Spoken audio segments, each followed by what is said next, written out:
എന്നാഥനെ പാടിടും ഞാൻ നന്ദിയോടെ. ദൈവത്തിന്റെ അതിമഹത്വമേറിയ നാമം വാഴ്ത്തപ്പെടുമാറാകട്ടെ. ഈ അനുഗ്രഹീതമായ പ്രഭാതത്തിൽ ഞാൻ പാസ്റ്റർ ലെനീഷ് രാജൻ എല്ലാവർക്കും ഡെയിലി മന്നയിലേക്ക് ഹൃദയം നിറഞ്ഞ സ്വാഗതം ചെയ്യുന്നു.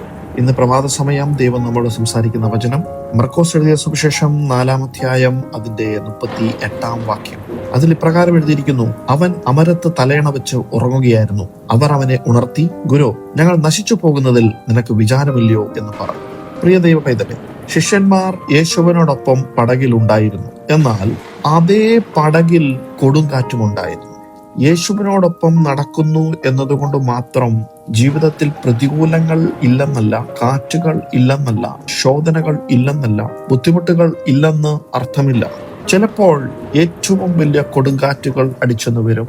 ഏറ്റവും കൂടുതൽ പ്രാർത്ഥിക്കുന്നവരുടെ ജീവിതത്തിലേക്കാണ് ഇത് സാധാരണ കണ്ടുവരുന്നത്. അതിന്റെ കാരണം ആ കാറ്റിനുള്ളിൽ അല്ലെങ്കിൽ ആ പ്രതികൂലത്തിന്റെ ഉള്ളിൽ ഒളിഞ്ഞിരിക്കുന്നത് ഒരു വലിയ വെളിപ്പാടാണ്. അന്ന് ആ രാത്രിയിൽ കടൽ ശാന്തമായിരുന്നില്ല. തിരമാലകൾ പടകിനെ അടിച്ചു തകർക്കാൻ വളരെ വളരെ ബന്ധപ്പെട്ട് നോക്കുകയായിരുന്നു. കാറ്റാഞ്ഞടിച്ചു, വെള്ളം പടകിലേക്ക് കയറി തുടങ്ങി. ഇത് കണ്ട് ശിഷ്യന്മാർ വളരെ വളരെ ഭയപ്പെട്ടു തുടങ്ങി. ഇനിയും അവർക്ക് ഒരിക്കലും വരത്തില്ല, രക്ഷപ്പെടില്ല എന്നൊക്കെ അവർ വിചാരിച്ചു. അവരുടെ അനുഭവം ഒരുപക്ഷെ പറഞ്ഞു കാണും, ഇനിയെല്ലാം അവസാനിച്ചു. പക്ഷേ അവർ ഭയന്ന സമയത്ത് പോലും ഒരു സത്യമുണ്ട്: യേശു പടകിലുണ്ടായിരുന്നു. ഇതാണ് പ്രത്യാശ തരുന്നത്. പ്രിയ ദൈവ പൈതലേ, ഇപ്പോൾ നിങ്ങളുടെ ജീവിതത്തിലും ഒരുപക്ഷെ ഇതുപോലുള്ള പ്രതിസന്ധികളോ കൊടുങ്കാറ്റുകളോ ഒക്കെ ഉണ്ടായിരിക്കാം. ഉദാഹരണം പറഞ്ഞാൽ കുടുംബ പ്രശ്നങ്ങൾ, സാമ്പത്തിക ഭാരം, രോഗം, ഒറ്റപ്പെടൽ, നിരാശ, പ്രാർത്ഥിച്ചിട്ടും മാറാത്ത സാഹചര്യങ്ങൾ. അപ്പോൾ ചിലപ്പോൾ നിങ്ങൾ പോലും ഒരുപക്ഷെ ചോദിച്ചേക്കാം: കർത്താവേ, ഞാൻ തകരുന്നത് നീ കാണുന്നില്ലേ? ഞാൻ ഈ കരയുന്നത് നീ കേൾക്കുന്നില്ലേ? ഇത്രയും നാളായി പ്രാർത്ഥിക്കുന്നു, എന്നിട്ടും എന്തുകൊണ്ട് എനിക്ക് മാറ്റമില്ല? എന്തുകൊണ്ട് മറുപടി ലഭിക്കുന്നില്ല? പക്ഷെ ഇന്ന് പ്രഭാത സമയം കർത്താവ് പറയുന്നത്: ഞാൻ നിന്റെ പടകിലുണ്ട്, ഞാൻ നിന്റെ ജീവിതത്തിലുണ്ട്, ഞാൻ നിന്നോട് കൂടെയുണ്ട്. തിരമാലകൾ ഒരുപക്ഷെ വലുതായിരിക്കാം, കാറ്റ് ശക്തമായിരിക്കാം, സാഹചര്യങ്ങൾ ഒരുപക്ഷെ നിയന്ത്രണം വിട്ടതുപോലൊക്കെ തോന്നാം. പക്ഷെ നിന്റെ പടകിൽ യേശു ഉണ്ടെങ്കിൽ നീ ഒരു നാളും മുങ്ങിപ്പോകില്ല. പ്രിയ ദൈവത്തിലെ ശ്രദ്ധിക്കണം. ശിഷ്യന്മാർ കാറ്റിനെ നോക്കിയപ്പോൾ ഭയപ്പെട്ടു. പക്ഷേ യേശു എഴുന്നേറ്റപ്പോൾ കാറ്റ് നിശബ്ദമായി. ഒരു നിമിഷം മതി ദൈവം ഇടപെട്ടാൽ സകലതും മാറാൻ. ദൈവം ഇടപെട്ട് തുടങ്ങിയാൽ നിനക്കെതിരെ നിൽക്കുന്ന സകല പ്രതികൂലങ്ങളും ഒറ്റ നിമിഷം കൊണ്ട് അത് മാറിപ്പോകുന്നത് നമുക്ക് കാണാൻ കഴിയും. മനുഷ്യൻ അവസാനിക്കുന്നു എന്ന് കരുതുന്ന സ്ഥലത്താണ് ദൈവത്തിന്റെ പ്രവർത്തനം ആരംഭിക്കുന്നത്. പ്രിയ ദൈവത്തിലെ, ചിലപ്പോൾ ദൈവം ഉടനെ കാറ്റ് നിർത്തത്തില്ലായിരിക്കാം. ആദ്യം എന്താ ചെയ്യുന്നത്? നമ്മുടെ വിശ്വാസം വളർത്തുവാൻ ദൈവം നോക്കും. കാരണം കൊടുങ്കാറ്റുകൾ പലപ്പോഴും നമ്മുടെ വിശ്വാസത്തിന്റെ ആഴങ്ങളെ വെളിപ്പെടുത്തുന്നതാണ്. ശാന്തമായ കടലിൽ എല്ലാവർക്കും വിശ്വസിക്കാം, പക്ഷെ കൊടുങ്കാറ്റിന് നടുവിൽ വിശ്വസിക്കുന്നവരാണ് യഥാർത്ഥ വിശ്വാസികൾ. ഒരു കാര്യം കൂടെ ഓർക്കുക: പത്രോസ് കടലിൽ മുങ്ങിത്തുടങ്ങിയപ്പോൾ പോലും യേശുവിന്റെ കൈ അവനെ പിടിച്ചു.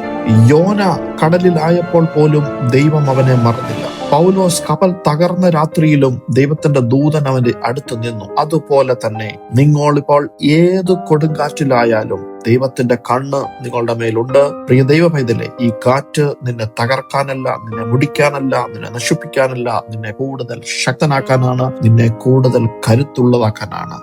ഈ പകൽക്കാലം, ഈ പ്രഭാത സമയം നിങ്ങൾ ഈ വചനങ്ങളെ കേൾക്കുമ്പോൾ നിങ്ങളെ തന്നെ ഒന്ന് ഉറപ്പിക്കുക, നിങ്ങളുടെ വിശ്വാസത്തെ വർദ്ധിപ്പിക്കുക. ആ രാത്രി ആ ശിഷ്യന്മാരെ അവസാനിപ്പിക്കാനല്ലായിരുന്നു അത് അവരുടെ പുതിയ സാക്ഷ്യത്തിനുള്ളൊരു മുന്നോടിയായിരുന്നു. ഇന്ന് പരിശുദ്ധാത്മാവ് പ്രഭാത സമയം ചിലരോട് പറയുന്നത്: ഭയപ്പെടേണ്ട, ഈ കാറ്റ് നിന്നെ നശിപ്പിക്കില്ല. നീ കരഞ്ഞ രാത്രികൾ ഞാൻ കണ്ടിട്ടുണ്ട്. നിന്റെ പടകിനെ ഞാൻ കരയിലെത്തിക്കും. നീ വിചാരിക്കുന്നതിലും വലിയ അത്ഭുതം ദൈവം ഒരുക്കും. പ്രിയ ദൈവത്തിലെ, ഇപ്പോൾ നിങ്ങൾ കൊടുങ്കാറ്റിന്റെ നടുവിലായിരിക്കാം. പക്ഷേ ഓർക്കുക, പടകിൽ യേശു ഉണ്ടെങ്കിൽ വിടുതൽ ഉറപ്പാണ്. പടകിൽ യേശു ഉണ്ടെങ്കിൽ കരയുറപ്പാണ്. കൈവിടരുത്, പ്രാർത്ഥന നിർത്തരുത്, വിശ്വാസം കളയരുത്. കാരണം ഇപ്പോഴും നിങ്ങൾക്കുള്ള വിടുതൽ വന്നുകൊണ്ടിരിക്കുകയാണ്. കണ്ണുകൾ അടയ്ക്കാം, പ്രാർത്ഥിക്കാം. കർത്താവെ, ജീവിതത്തിലെ കൊടുങ്കാറ്റുകളിൽ ഭയപ്പെടാതെ നിന്നിൽ വിശ്വസിക്കുവാൻ ഞങ്ങളെ ഒന്ന് സഹായിക്കണമേ. ഞങ്ങളുടെ പടകിൽ നീ ഉണ്ടെന്നുള്ള ഉറപ്പ് ഞങ്ങൾക്ക് തരണമേ. തകർന്ന മനസ്സുകളെ ഇന്ന് പ്രഭാത സമയം ശക്തിപ്പെടുത്തണമേ. പ്രാർത്ഥന കേട്ടതിനായി സ്തോത്രം. യേശുവിൻ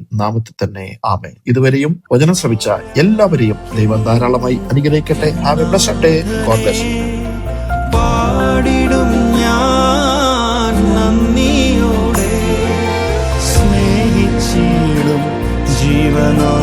മക്കളെല്ലാം സേവിച്ചിടും സർവശക്ത